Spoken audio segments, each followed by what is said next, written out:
Fellow Africans, happy and prosperous new year to you.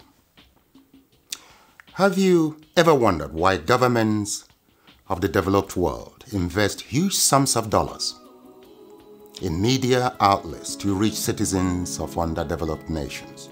Have you ever thought about that?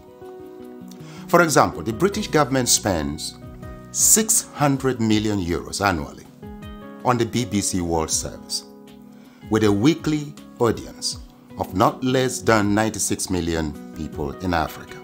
That's a lot of number. You see, there is a battle for our mind out there. Hence the media investments by Western powers. A battle to condition the mind of Africans for strategic purposes. Steve Biko once said that the most powerful weapon in the hands of the oppressor is the mind of the oppressed. And I agree. In the words of George Orwell, the most effective way to destroy a people is to deny and destroy their own understanding of their history. Fellow Africans, as at this first day of the year 2021, the darkest thing about Africa is not a caricature image and misinformation out there. No. Or the state of the continent as we know it today, but the ignorance of Africans, of who and what Africa is, the minefields navigated so far, conspiracies survived, and the formidable obstacles ahead of us. That's the problem. So, fellow Africa, my question to you this hour, and in this new year, is this: how much do you know of your Africa?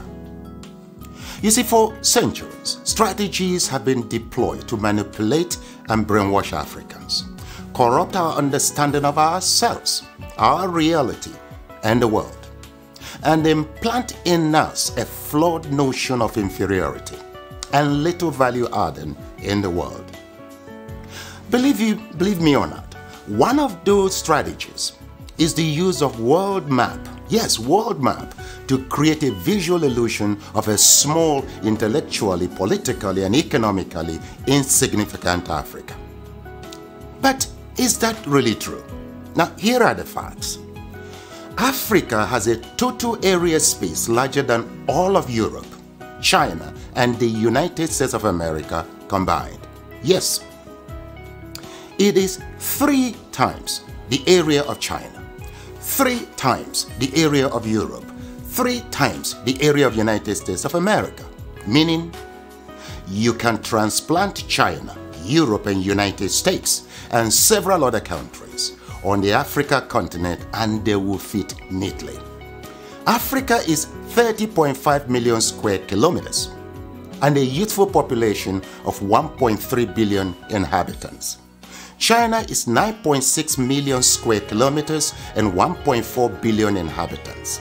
India has a total space of 3.3 million square kilometers and 1.4 billion inhabitants.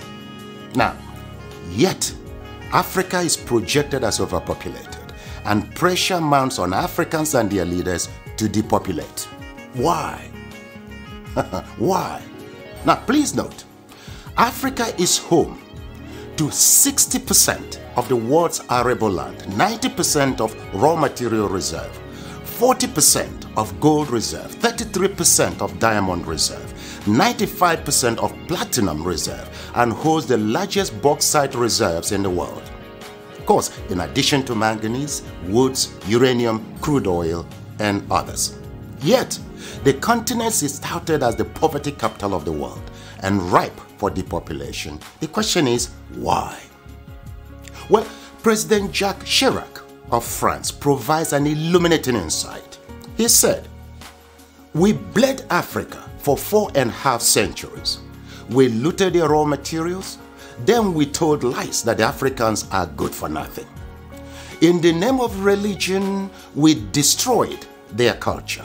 And after being made rich at their expense, we now steal their brains through miseducation and propaganda to prevent them from enacting black retribution against us," unquote. Well, put simply, for over 4 centuries, Africa is not in control of its resources. Look, a 2016 study of Africa by the NGO called War on Want reveals that 101 companies, mostly British, control $305 billion worth of platinum, $276 billion worth of oil, and $216 billion worth of coal at 2016 market prices. Yes, they own mines or mineral licenses in 37 African countries and control vast swaths of Africa's land, 4 times the size of the United Kingdom. Now look, Africa subsidizes the rest of the world by $32 billion annually. A 2017 report by Global Justice Now and other groups estimates that $161.6 billion enter into Africa, while $202.9 billion leave Africa almost every year. For example, in 2017, Africa received a total of $19.7 billion in aid, but paid back $18 billion in debt repayments.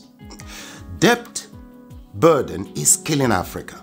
African governments have borrowed between 25 and 75% of their GDP, but with little or nothing to show for it. Africans in the diasporas remit not less than $32 billion annually, but multinational companies siphon $32.4 billion in profits and illicit financial outflows. Look, an estimated $29 billion are stolen via illegal logging, fishing and poaching annually. How can any continent, country or people accumulate and sustain wealth, growth and prosperity with such statistics? That's a great question. Well, look, hopefully, now you know your Africa better. Edmund Mbiaka once wrote, "Peace of mind always comes with knowing who you truly are, where you currently stand, where you positively need to be, and strongly believing in its possibility." Africa needs to control its resources, no doubt. For productive, patriotic, and effective leadership, we need our best and ablest citizens with fortified character in local, state, and federal governments. This must be given utmost consideration in upcoming elections across Africa. Let me say it once more, our problem is not the age of our leaders, but unfortified character. It is your responsibility to protect and defend your Africa. The starting point is to educate and transform the mindset of our leaders and peoples. Look, the least you can do is to assist with ensuring that this message reaches every African. Slavery destroyed us. Religion divided us. Ignorance controls us. And truth scares us. With these retrogressive forces, Africa will remain a dark continent. So we must renew our minds. Please share this video in support of my efforts at reconstructing Africa through mindset transformation. You see, together, we will reconstruct Africa and take charge of our destiny. For who controls Africa controls the world. I thank you.